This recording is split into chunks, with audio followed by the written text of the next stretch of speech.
Oh my god, are you kidding me? An hour-long episode. Really? Does it really have to be that long?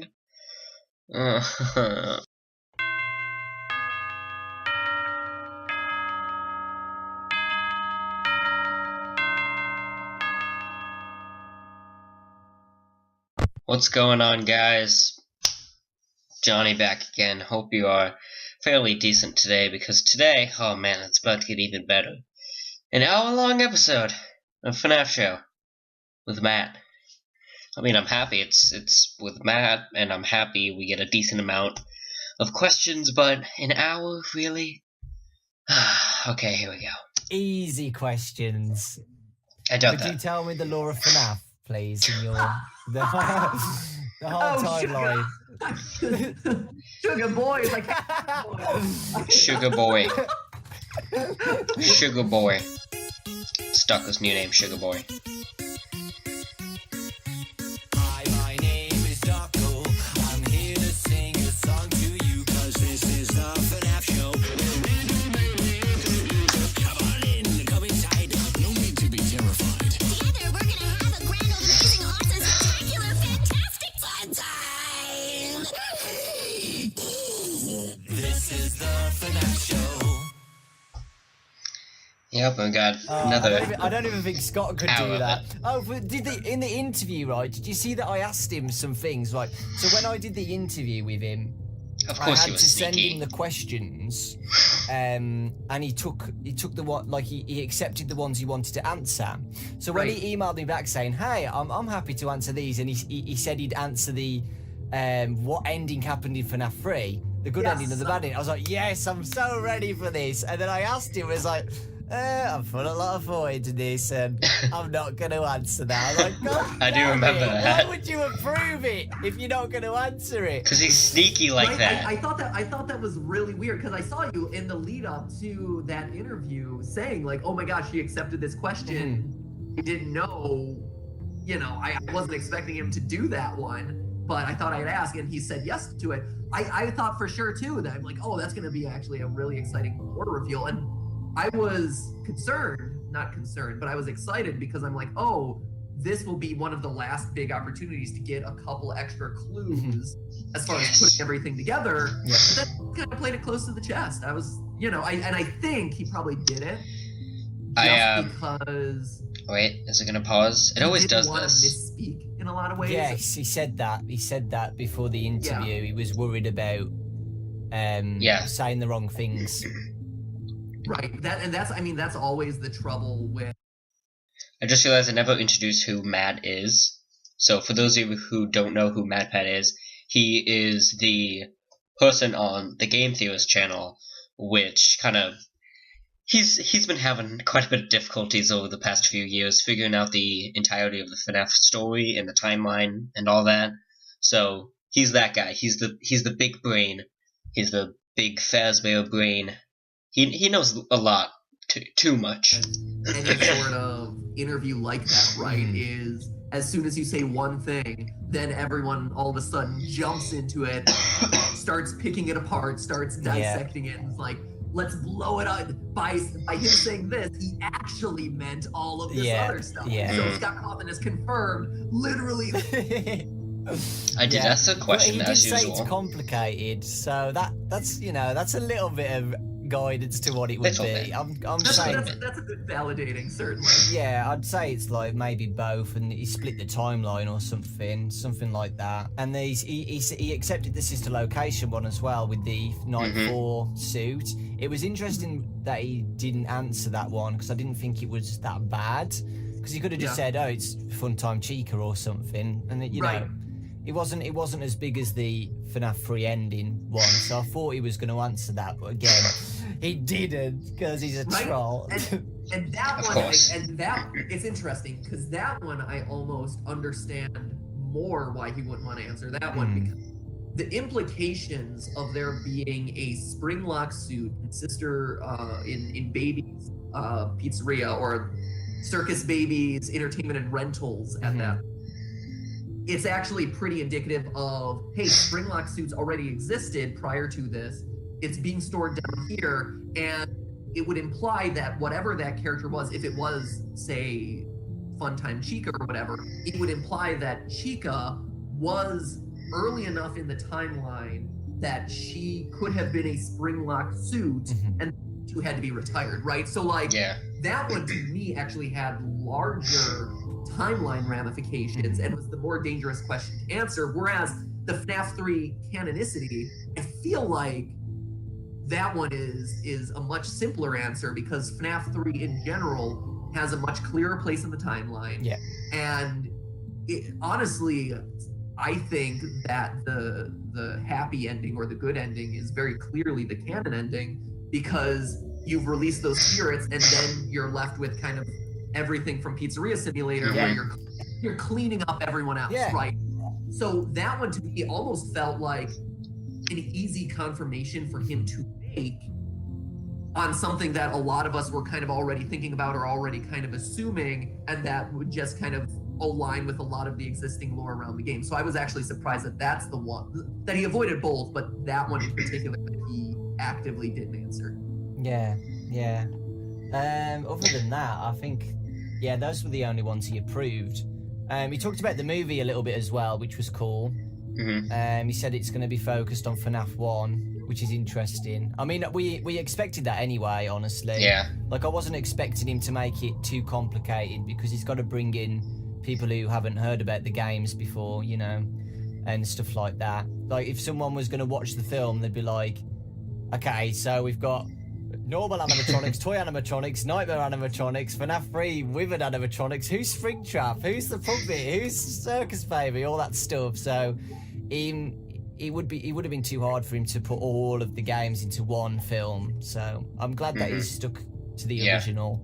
We'll see what happens. I don't know. Right, we'll see. I'm curious where he sets.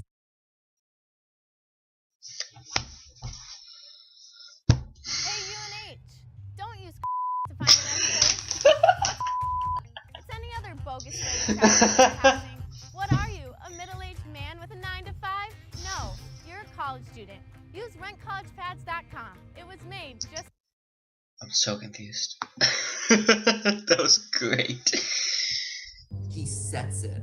So, to me, I feel like, yes, he focuses around the events of FNAF 1, but I think he sets it prior to the events of FNAF 1. If I were him, because if all of a sudden you're starting where the book starts, which is, wow, I underwent this traumatic childhood, I'm coming back to my hometown, here's this pizzeria from my traumatic past or whatever, let's unveil the mysteries around it. Now all of a sudden, you're already having to introduce the audience to a lot of stuff. There's a serial killer and a series of murders that have happened years prior, and the suits have come alive and are possessed. Which is a lot to ask of an audience initially, while also doing all this world building. And so I feel like a good chunk of the movie, at the very least, has to focus around the murderer stalking in a pizzeria, shoving bodies into suits. And to me, almost, it might be the best way to end it is the animatronics come to life, cuts. Now let's set up the next movie or whatever, where like, oh wow, we're in a world where possessed animatronics exist. Or maybe around the midway point, that's when the animatronics come to life. And now you're dealing with a killer and haunted robots. But I think you have to see the pizzeria before any of the like scary, spooky events happen to establish that state of normalcy and see the possession process take place rather than the animatronics just automatically start off possessed. I feel like that might be pushing things a bit too far. He said he's happy with it though, and he said he's declined a lot of scripts, so you can clearly tell he wants this to be good, obviously. Oh, absolutely. And I think that it has a really good shot at being good, especially the first one, because it is so much more streamlined and simple from a storytelling standpoint. And I've said it in the videos, and I'll say it again here, where it's like, him working with Blumhouse makes so much sense because Blumhouse makes really great Oh god, yes. films. Their stuff is incredible. They do it with low budgets, and so they have that kind of like I like to compare them to like the YouTube of movies, where like they take small budgets, they're like lean teams, and they make really awesome films by people who are just passionate about making these films in a way that YouTube does it for creators. And I think it's a really good match, and I'm glad to hear that Scott's been so protective over the scripts and over all the creative that's been thrown at him, because where video game movies always fall down and where they always falter is they compromise on what makes the franchise special and what makes it so exciting. And I mean, you saw it with Cue Mario the movies, Mario Bros. Yep. You know, all this like Street Fighter movies and Tomb Raider and Assassin's Creed, like all these movies, in the attempt to become more cinematic, deviate away from the really interesting lore and stories and characters that they built up in the video games. When you don't have to do that, like, yes, there is some element of simplifying things, you know, bringing it back to basics so that audiences can get behind them and understand them in the way that long-term fans have. But you don't have to completely throw everything out the window in an attempt to make it more like cinematic or emphasizing like the storytelling element of it. Yeah. Basically, Michael Bay. We don't want any of that. Only until FNAF 3 we can see that. I haven't read about it yet. But have you heard about apparently there's a Transformers cinematic universe that's being tossed around Oh right my now? god. Oh, Really? I know that. Yeah, apparently Michael Bay and his crew or whatever are talking about like the Transformers cinematic universe, similar to how Marvel's doing it. So Of you have course. like your core timeline Transformers movies, you have your sub timeline, like the Bumblebee movie that's coming out, and then some other featurettes, and then they're all gonna come back together for like the big Transformers battles and stuff. Oh, cool. We'll see. Yeah, we'll see. We'll see how much, like, you know, real life cars and trucks wins over audiences. We were talking about the story at the start, right? Yeah. So, Oh, Pop boy. Goes asked, what is your actual unfiltered opinion on how FNAF's lore has progressed I did and see changed him ask after that. FNAF 4 with the books and sister location onwards? I don't mean your understanding of it, I mean your opinion of it from a storytelling perspective. Oh man, hot takes. This goes back to what we were talking about either before the call. I don't know when you started recording, but when it comes to escape rooms, where escape rooms gotta follow a logical flow. Like you define the rules of the game based on how you phrase your clues and the world that you set up, and the clues need to make logical sense in progression, right? Like all of a sudden you can't have like a fantasy element thrown into. Okay. Real quick, I didn't know my laptop was low on battery, so I'm gonna go get my charger. Sorry about this. Okay, we're good. Sorry. What is otherwise a realistic escape room. Like, you're going into a World War II base camp and you're a prisoner of war. Good luck, soldier. And then all of a sudden, like, the solution is some fantasy element that would really make a whole lot of sense, right?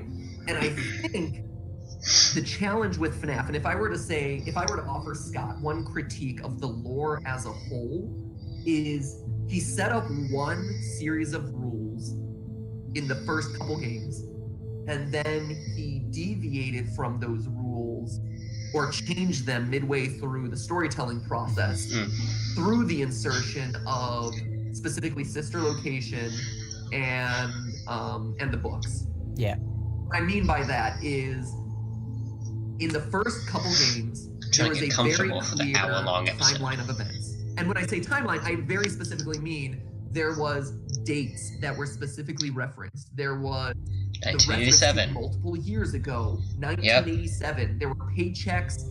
There were, you know, you're the new summer. 93, 92, one of them. Summer security guard. Like, there were so many different references to times, dates, months. God, years, that would have made the whole order of timeline events, much easier. right? which led the entire fan base, including myself and you, to start trying to construct these timelines of what sequence happened where, when did these things fit in. And we did it relatively yes, quickly. It was hard because it was being told via flashbacks and these mini games and this and that, but there was a way that you can create a progression of events. But all And then of a sudden, you got into once the you new start ones. mixing in some more of these fantasy elements, and of course there's always Like Remnant. fantasy elements of like they're robots that became possessed. But once you start mixing in like robots that are able to stay alive, you know, or like scoop out a human and puke them up, and people turning purple, and all of a sudden you stretch kind of the rules of the world a bit too far, and now all of a sudden you don't have a place to stand on. Like before, we thought we were standing on a moderately realistic worldview. Oh, But God. then when purple people start being introduced and flesh suits and all this other stuff, that crumbles away, and now you don't know what is and isn't fair game. You don't know what the rules of the universe are anymore. The same held true with the books now, where Scott very clearly tried to differentiate, oh, there's a book universe and here's a game universe, and never the two shall meet, except they did. And I think that was the other mistake there, was had the books and games been very clearly separated, now all of a sudden, great. They can exist happily, you can unravel the mysteries of one and not convolute them with the mysteries of the other, etc., etc.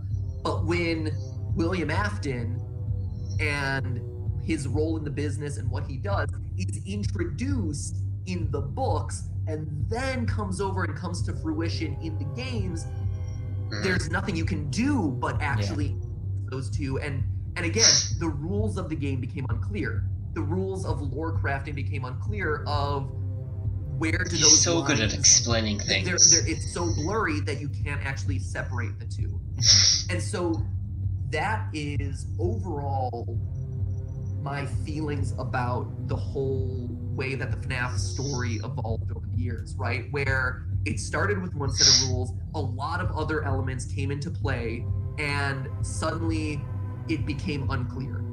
Things shifted, and everyone, yourself, myself, all the theorists online who are trying to pick this apart, suddenly became frustrated because we didn't know what was and wasn't game anymore, what was and wasn't applicable anymore. And that's when you get into this cycle of like writing timelines and rewriting timelines and rewriting timelines, because we were still thinking in the old school FNAF mentality that it had set up from the beginning, and that's what everyone was looking for. But now all of a sudden it was more of a just like general thematic story.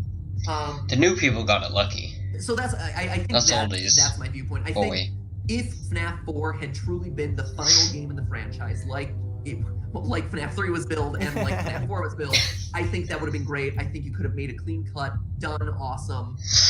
That's a complete package. Move on to sister location, and now that's a whole nother package. I think that would have been, because now you're resetting the universe, and now you can do it again. And I think the story more ads. Thanks, Dawko. Thanks. The story as a whole would have been more satisfying that way.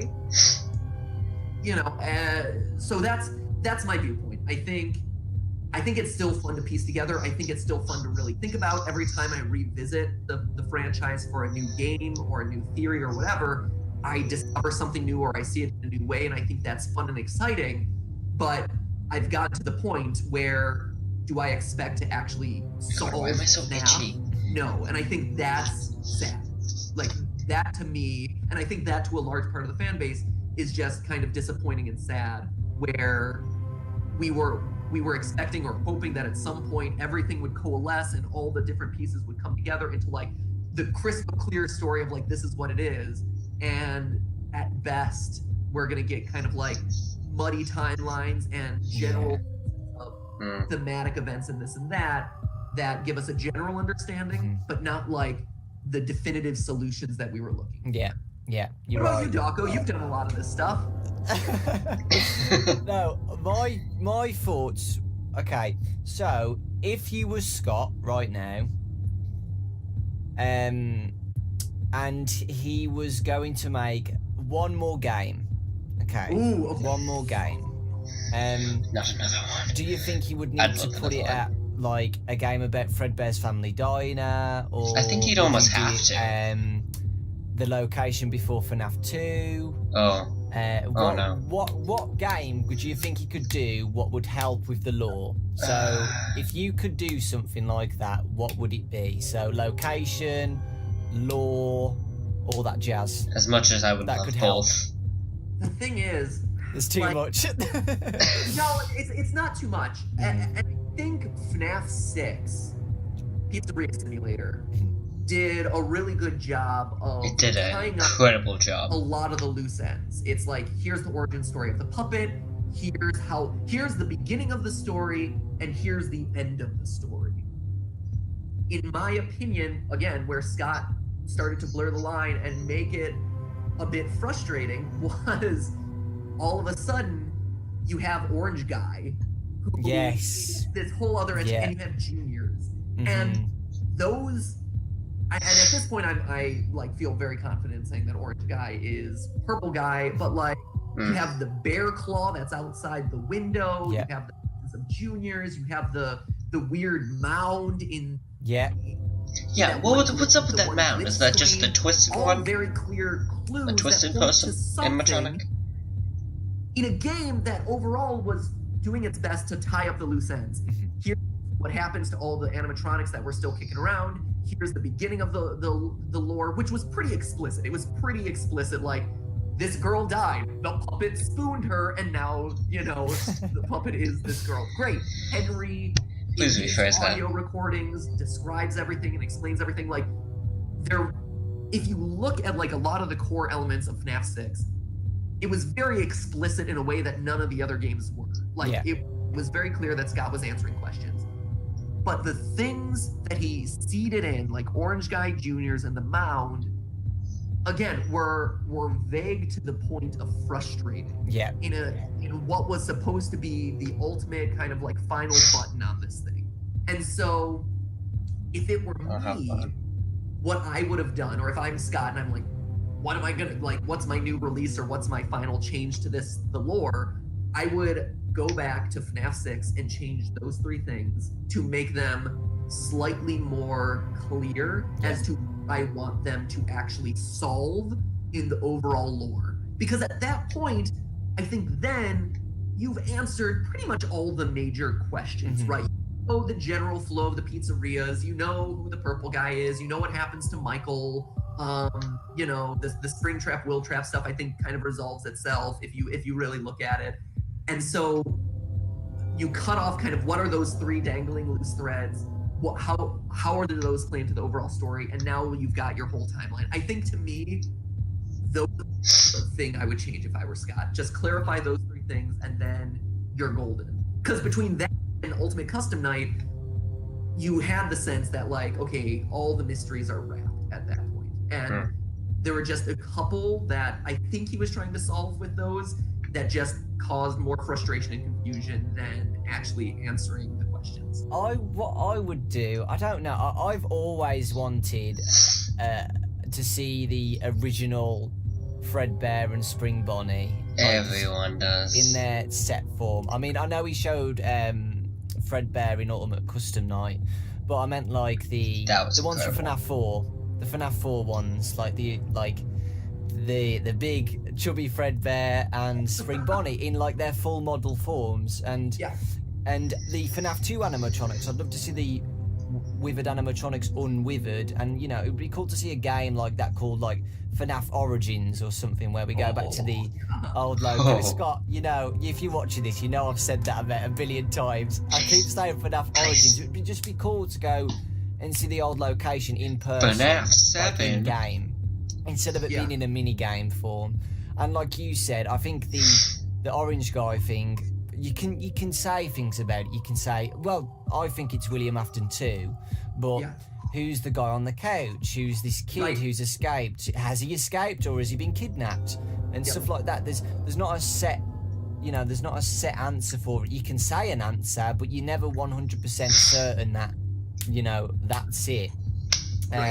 So yeah. Actually, I love that idea, because what that suggestion does actually is it solves my problem with FNAF 6, which I think is a problem that should be solved. But it also solves the main problem of FNAF 4, which is where again people don't know how FNAF 4 really works with, I mean, you have the girls room, you have the brother, you have, you know, the father. Like, FNAF 4's mini games have been the biggest, like, confusing part of the whole franchise, right? Like, it's the thing that caused Scott to, like, throw everything up in the air and remix it. It's the thing that, that is the point that everyone kind of started to become, like, frustrated and confused, and where things were really, like, Scott was like, hey, you guys solved FNAF 2, good job. Hey, you guys solved FNAF 3, good job. FNAF 4, no one got it. Like, and so I think you're totally right.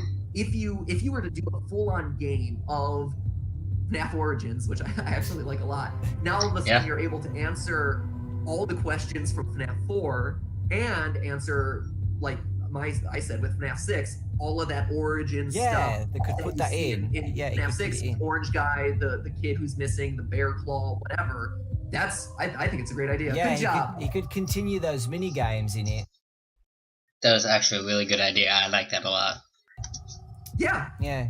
Make it happen, Scott. It doesn't even have to be, like, it could be just a mini game. I'd be okay with that. Yeah, just do it. Anything. Anyway. I know you're busy on the movie and everything, but you know, just please. I've seen movie sets before. Like, if you're not the director or the actor, like, yeah, you're supervising in the background, but, like, that should have been done at the beginning, Scott. He's the co-director, I thought. He's just programming off in the side, like, they're like, okay, lights, everyone turn off their cell phones and lights on their cameras, and he's, like, clicking along. Scott, put down the computer. He's like, no, we need to make FNAF Origins now. Dawko and MatPat told me to. I wish one day. I'd love it though. I've been saying it for like 3 years. FNAF Origins. I'd just That'd be great to see that. Hey, it's not a Christmas season without a FNAF game. That's true. Yeah. You never know. He could be working on something, but he's also got to keep the hype high for the movie.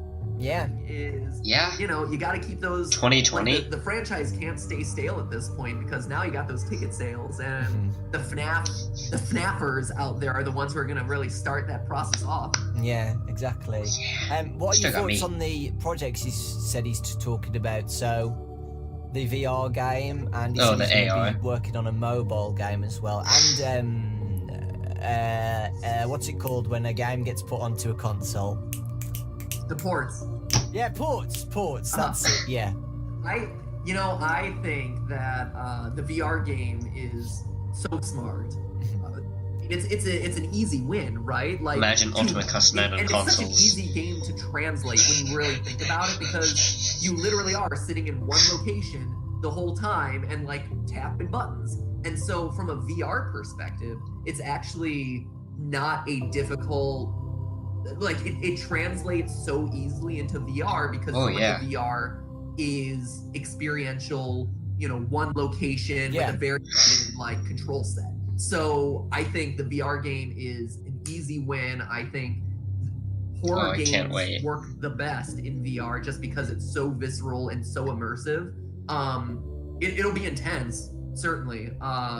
Some of the scariest games I've ever played that have, like, literally wrecked me for weeks afterward have been horror VR games. And so I think, you know, Scott being Scott and FNAF being the franchise that it is, you have to balance those jump scares to, like, the appropriate level, so that way it's scary but not, like, heart-stoppingly scary.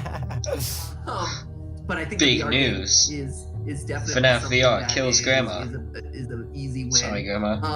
The port stuff, hey, the more people who know about FNAF and are a part of kind of this franchise, the better. Yeah. I don't think that's ever a bad thing. I think, you know, at this point, games should be anywhere and everywhere they can be, and so I think that makes a lot of sense. And the mobile game, or the mobile expansion, you said there's a mobile bit too.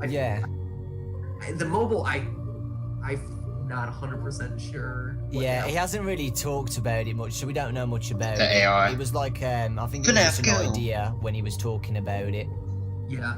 Didn't he mention an AR game? That's it, the mobile AR. So he was thinking about doing it like a party game where you go around with your camera and you look around for the animatronics or something like that. Right. I see I see some potential there. Like, it's interesting. VR and AR at this I'm point just are excited like, for really anything struggling to FNAF, find, really. like, you know, their path and like what is the value proposition of them. AR did a little bit better with Pokemon Go. VR has been like, it's really good, but VR is just like, there's a lot of challenges to VR. Yeah. And so I think all of those are fun little side projects to kind of like mix it up for himself. Yeah. But you know, his next project should be FNAF Origins, obviously. Like, let's be honest, his time is gonna be best spent with FNAF Origins. Then the series is done, and then he can move on into his like cinematic universe of the FNAF cinematic universe. Slumber Company. I want Chipper and Sons 2. I love that game. We've run out of questions. Thank you, ladies and gentlemen. Okay, well, time to go. Okay. See ya, everyone. Bye. Adios. Oh, shoot. It's not done. We're only halfway through. God. Favorite animatronic and why? Oh my gosh. Chica. First one I ever saw. Always be in my heart. Wizard Golden Foxy. No, I've always loved the puppet. Yeah. I've always loved Golden Freddy, obviously. and I've always loved Foxy. In This is everyone's all his favorite three. iterations, but probably original Foxy the best. I will say, let's see, favorite, but that's 3 answers, so I can't do that way. Like, I have to choose one.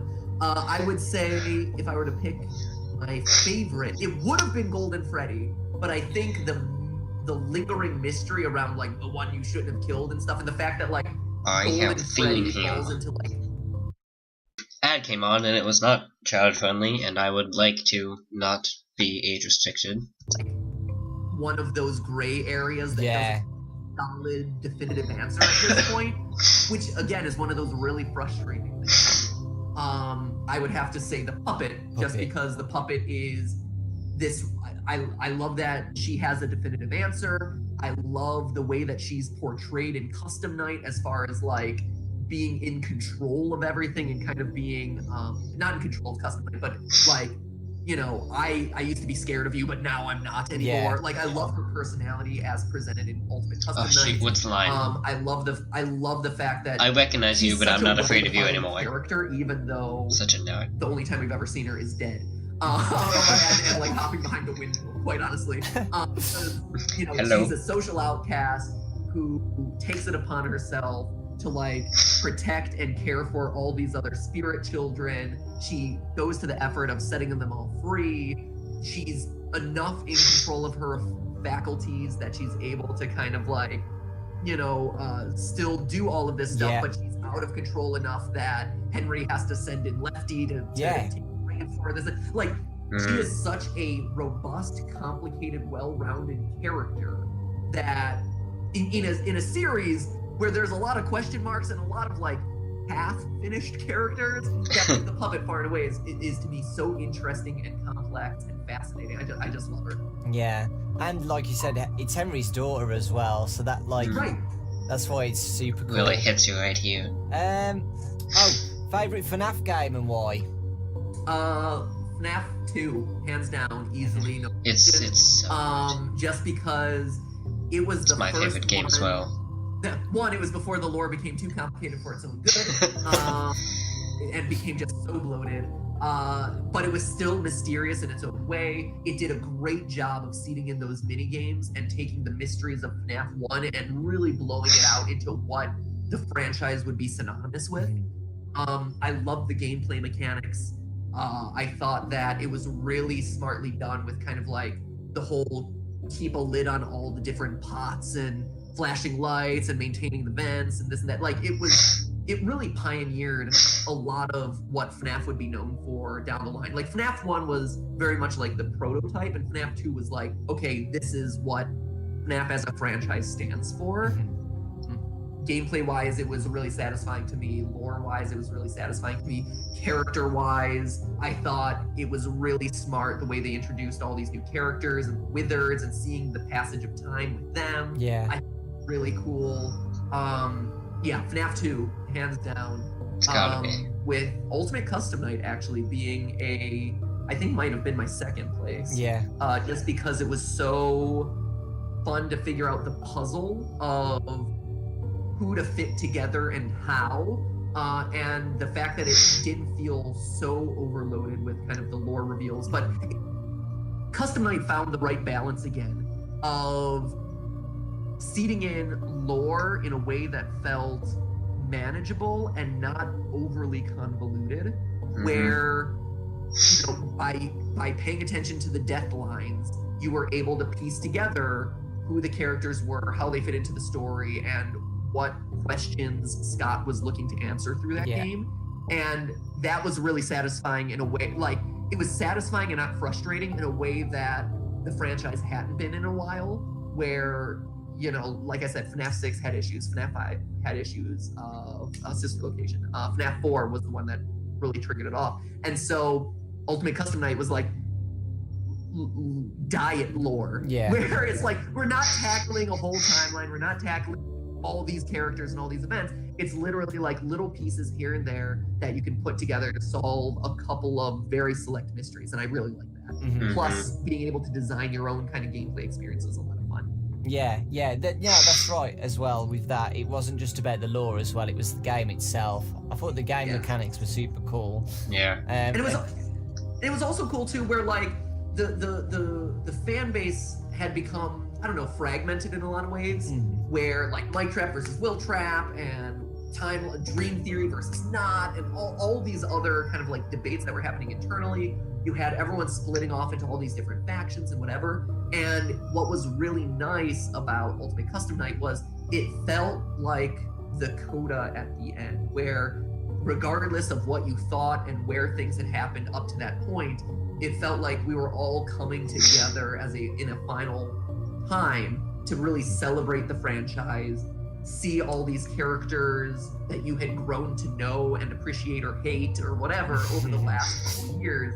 And it had that really satisfying element of like, this is a conclusion, this is, for the fans, this is like a love letter to the franchise, with still some little elements of lore mixed in, and it was nice. It was probably like, yes, the kind of drama about, are you going to be the first to beat 50-20 mode or whatever, like that was a bit of a rain cloud on it, but on the whole, I would say it was just a very nice experience and a nice ending to the whole I agree with your judgments.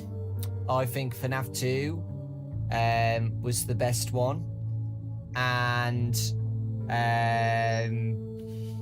he's gone. MatPat died on me. No. You're back. Oh. Sorry, you phased out for a second. I was talking to myself.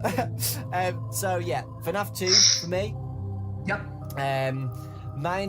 Because of the lore as well and the gameplay, and it was like the start of building my channel and stuff. So it has a lot of backstory to my channel and stuff. Yeah. Said that a few times. Ultimate Custom Night, mainly again because it was the finale, and like the 50-20 mode challenge and building it to the interview and stuff. I mean, I know there was a little bit of rain over that. It's like whoever was beating it first, but overall, it was worth it. Definitely worth it. So, yeah. Good. Well, good. I'm glad that we agree. Yeah, awesome. Okay, what is your favourite FNAF theory? Ooh. You got hungry. I got some string cheese. Jeez. Or you bet like the best idea then, or something, not like a full-on theory. So many people got triggered. Then I'll eat it properly now. Is what is Mangle's gender? There's too many. Really coming for my booty. That's Swiggity. theory I want to know. Swiggity. I've came for your favorite booty. FNAF theory. Let's see. There's two. If I were to take it real seriously, there's two. One would be the one where I predicted the appearance of William Afton and his partnership with Henry and him being one of the co-creators of the animatronics and this and that, that we did in anticipation of Sister Location, using the books as clues, because that was and I remember the that books one. and FNAF World as clues, because that was one of the times where we're like, okay, so much of my frustration with the franchise is I was always playing catch up, and because it takes long for us over here to do episodes, from the editing standpoint, from the writing standpoint, whatever, like it just takes, like FNAF episodes for me take literally at least a week to 2 weeks of just purely pinning things up on boards and like writing out timelines over and over again and this and that. And so that was, and usually he would drop games that really. Oh my god, guys, wait, this is important. We're getting pizza. Heck yeah. Okay, sorry, back to the interview. Bad times of the year for me. And so, like, I'm at VidCon. Oh, and there's FNAF 4 that just dropped. Yeehaw. God, I still remember where I was one of doing the few when times FNAF that 4 we were dropped. able to, you know, Happiest, really one of the sit down, happiest days think of my about life. everything that had come before, read the books, and I was able to process the book and look at how it was going to factor into the overall lore. And a lot of what I predicted in that episode ended up coming to fruition in Sister Location, which was really exciting. And that was like, haha, I've got a hold of this Take that, franchise and I Scott. figured it out. And then someone turned purple and puked up robots and it all crumbled around me. But there was a brief glimpse in the opening of Sister Location when William Afton starts talking, and I'm like, yes, I figured it out. And then it was like, then it didn't. She can sing. She can So She's so equipped that with a would be built-in one. helium The other tank. one, honestly, is and it's a controversial pick, but I actually like Dream Theory a lot. I think a lot of times coma theories and dream theories are Too flexible. the theorizing easy mode, or like, you know, you're able to. They're almost OP for theorizing because. Then again, when that did come out, and at the end he was like, listen to the sound you hear at the end of every night. And he did the whole grandfather clock, and he's like, why would you have a grandfather clock in your office?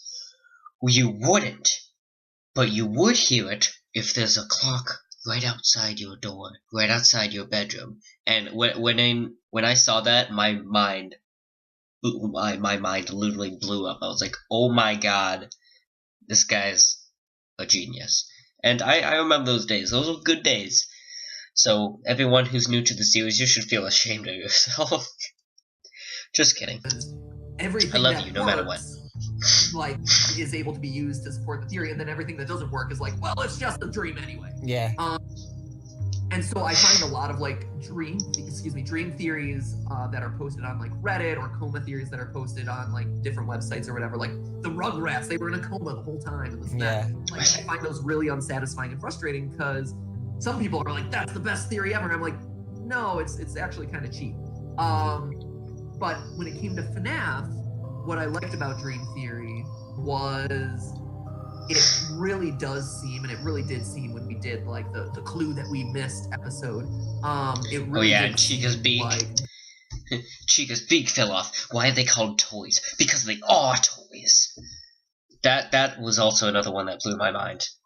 Matt, you're so cool. I want to be like Matt. that was the story that Scott wanted to tell with the franchise, and that is what he intended through FNAF 4 to be kind of like overall lore. That was, again, one of those really exciting moments where I tried to convey it in the episode itself, and I was very specific in how I wanted to edit the like reveal of the clock and this and that, because Oh, that was the same how theory? that episode plays out is very much how my mindset was when I was constructing that theory around, like, I knew that there was a missing piece that wasn't lining up for me, and I knew I had a like, oh, dream theory, but there's like, Oh, it and you feels can tell. unsatisfying, and there's one clue that I'm missing, and there's something that's gonna sync this all together. And Still then getting texts? hearing the Oh crap, I am. and I was just pouring over gameplay footage over and over again, and suddenly, like, Shut up. I'm like, oh, the sound effects of the clock, that's the differentiating feature, that's the thing that locks this in place. And I remember being so The excited. thing that clocks to this find in it. place. Felt like this is solved, this is all together, got it. Even though for people who've been, Gotti. all of us who've been counting toes and measuring days So and sorry. paychecks and this and that, yeah, it was unsatisfying from that standpoint. It felt satisfying insofar as this felt like the right answer.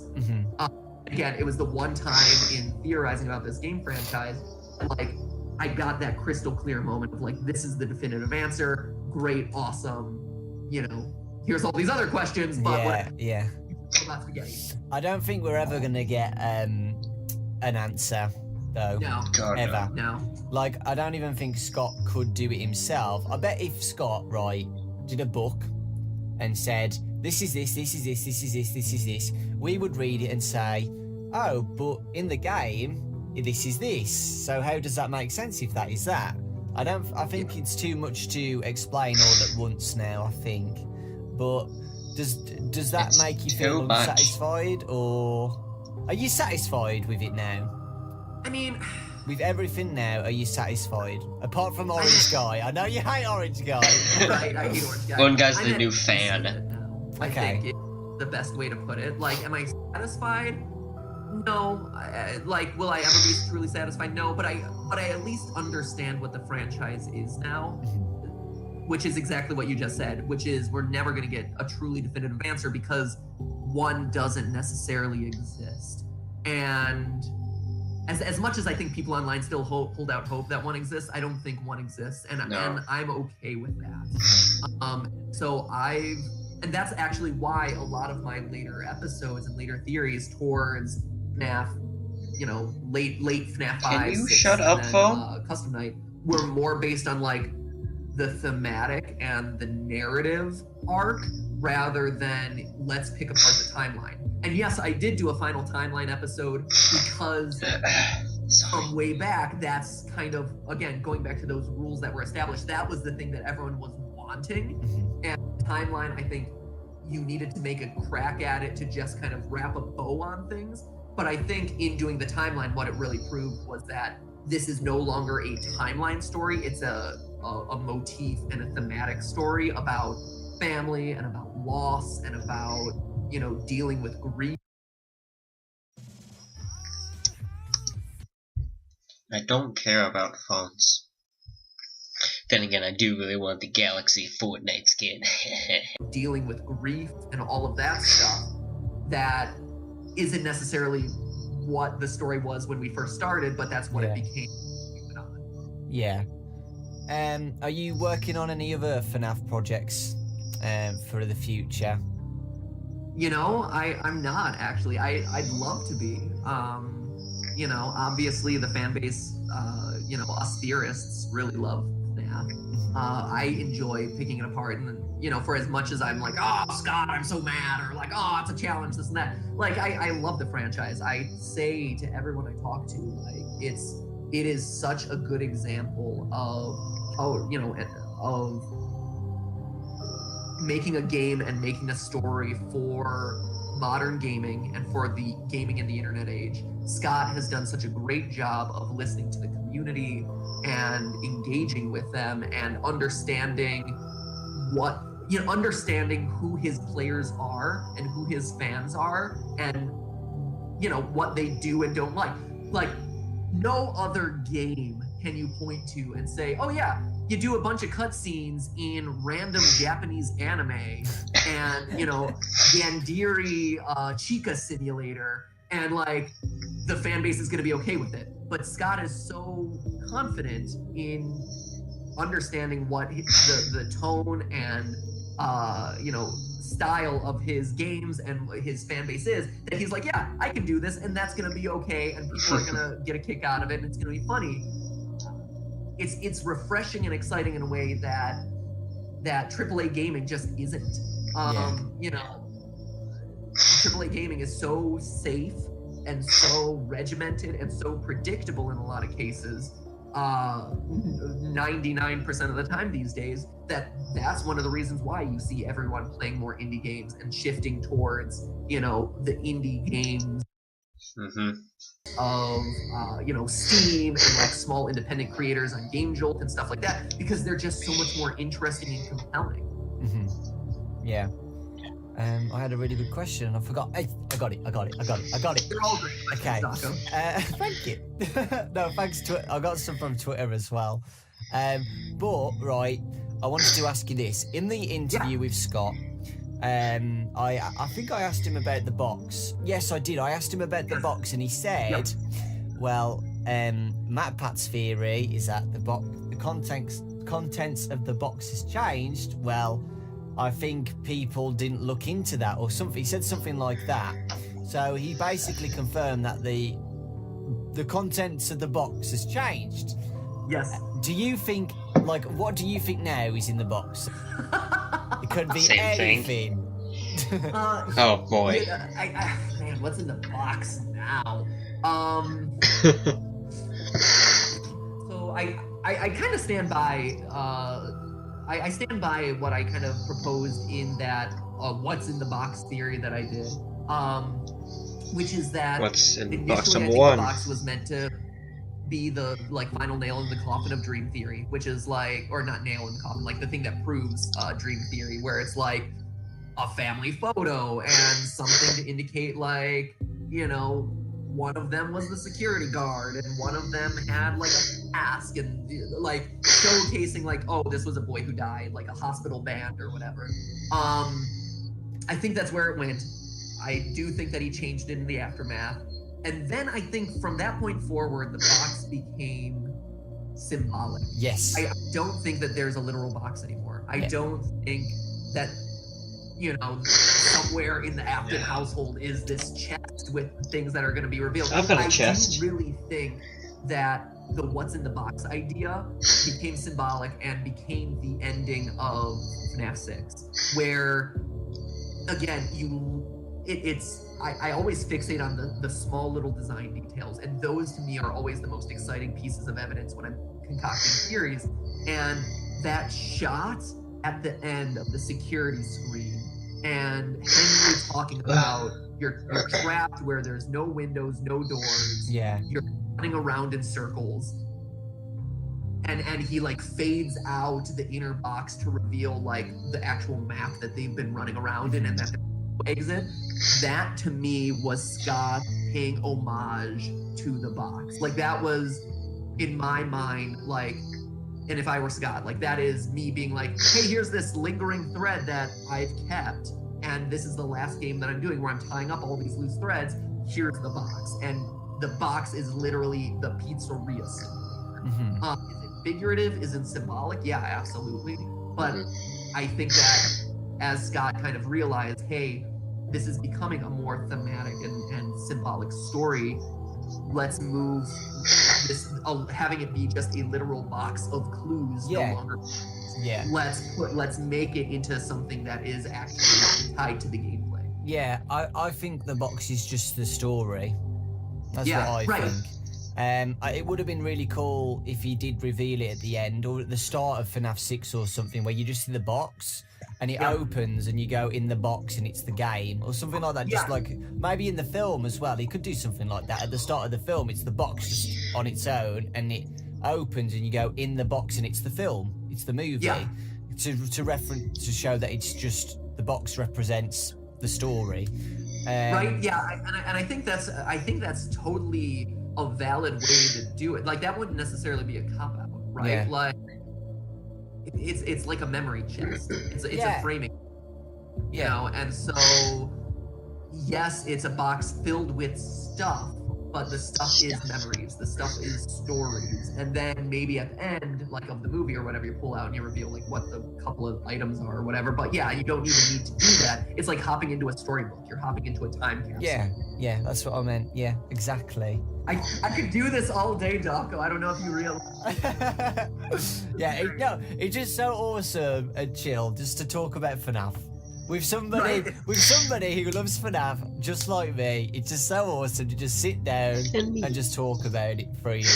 I love it. Right? It's so true. Like Stephanie and I will talk FNAF a lot. And I mean, she's like, oh, clearly you know so much more than I do, but she's been with me since day one of this journey. And she's the one who's always like forced to listen to me as I talk through like timelines and like offer alternative solutions and this and that.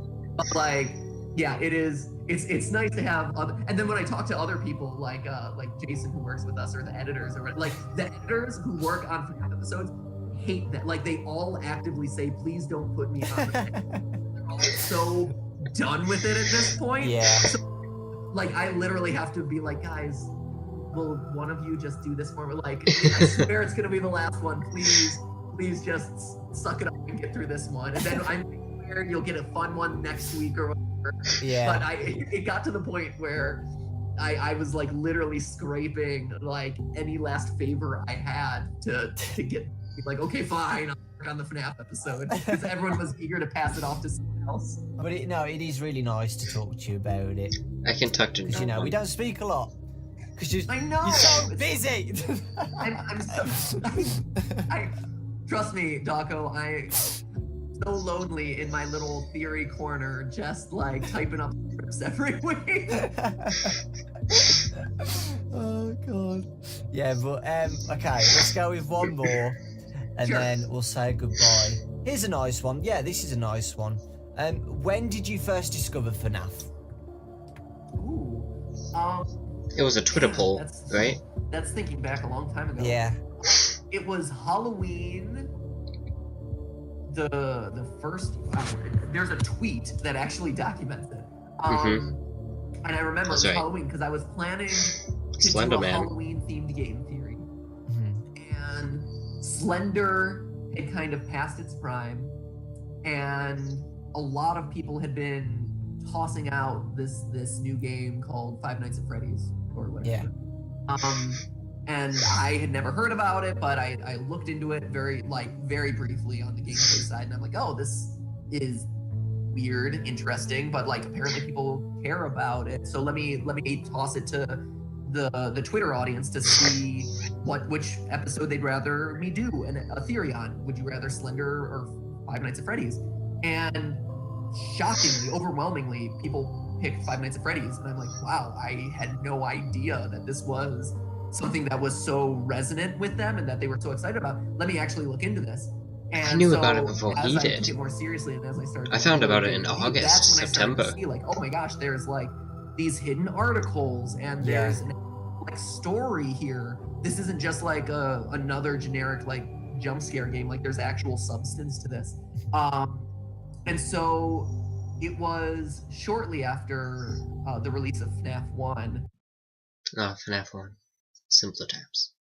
that it came to my attention. But like, yeah, it was really thanks to a couple of really like resolute fans on Twitter, and people just kind of like sending me, hey, cover this, cover this, cover this. And I'm like, you know, it caught my attention.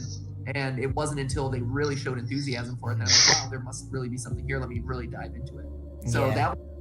that's where it all began, was for that Halloween episode. Then the rest is kind of 20 plus episodes later, the rest is history. Yeah, it's been 4 years, and I'd say FNAF is still, you know, there's some good things coming.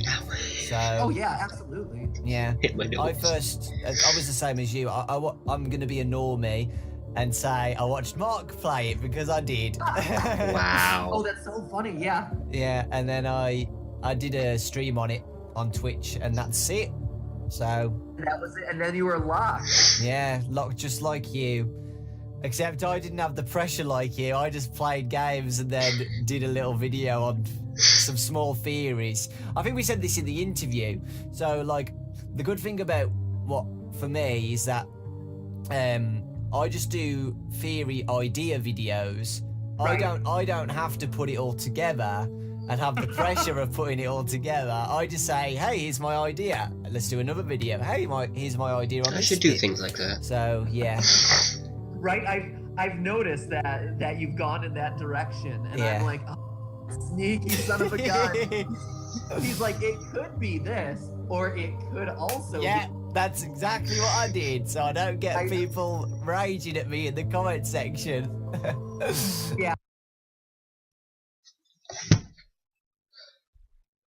Hey, UNH. Just this one. Find your next place. What's it's another bogus. Yeah, and honestly, like, I totally understand why. I totally get it, and it's it's one of those things that, like, for me as the guy who really wants answers or like definitive answers, you know, like I want to try and do as best as possible to solve stuff, or at least like put a bookend on it. Yeah. Where, because a lot of times when people just debate stuff, you get like, you know, you get discussion and debate, which is good, and you should always discuss and debate things, but it spirals in on itself, and no one's ever willing to kind of put their foot down and say, based on the evidence that exists of these two very equally valid sides, the evidence seems to suggest more so in that this one. space. Yeah. And I feel like, I don't know, that's the role that I play. Yes, yeah. So I come up with stupid ideas, and you finish it. Exactly right. I think we're done then. I think we answered some really cool questions.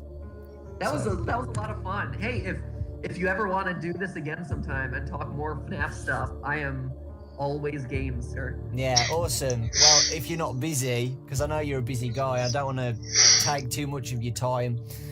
You know what? Don't at this. Trust me. Once this nanny in place, things calm down a little bit more, which will be nice, and hopefully I'll have more time to churn out, hopefully get ahead of a couple of scripts, because right now it's just like I'm staying up all night trying to like squeeze scripts because it's the only time of the day. Yeah.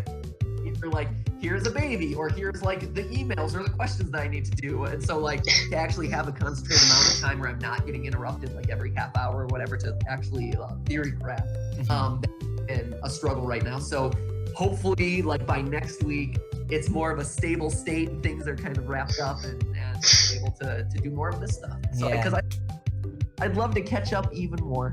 Oh, yeah, we only speak like once a year, so I know, it's so sad. I know. Maybe that's the other reason why Scott needs to come out with another game. Yeah, to keep us together. We get more Scott, excuses to talk. if you don't make FNAF Origins, me and MatPat are through. We're never going to speak to each other again. So I mean, I lucked out that I wasn't kidnapped by you and threatened at knife point. I gotta say. I don't remember that. That wasn't me.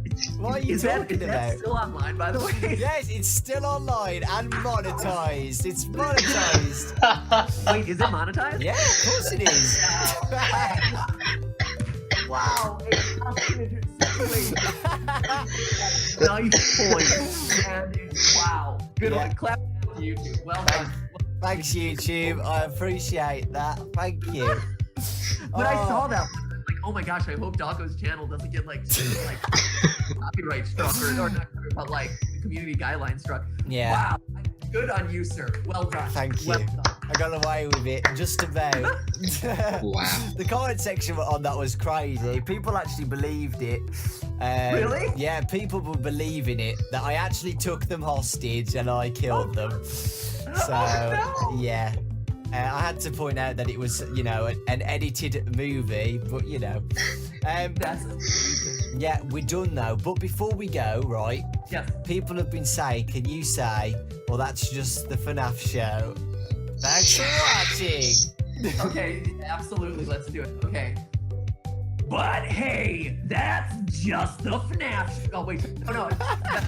But hey, that's just the show, the FNAF show. Thanks for watching. Yay!